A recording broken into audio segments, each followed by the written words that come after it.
बिस्मिल्लाहिर्रहमानिर्रहीम। ये देखें, ये है मेरा कॉलेज और इसमें लगे हुए फूलों वाले पौधे और इन पर मुंडलाती हुई तितलियां। ये देखिए, आपको नज़र आ रही होंगी ये तितली। तो ये प्लेन टाइगर बटरफ्लाई है। इसके अलावा सफ़ेद तितलियां, ये प्लेन टाइगर बटरफ्लाई देखिए।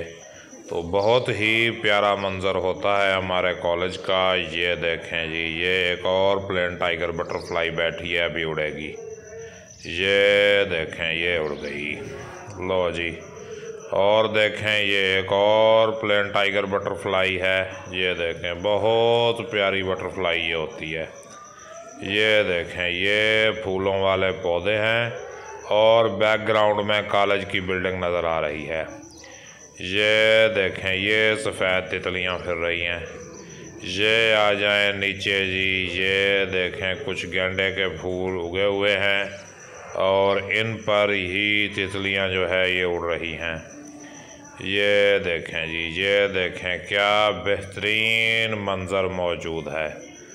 तो ये हमारा कॉलेज है, government graduate college fort Abbas.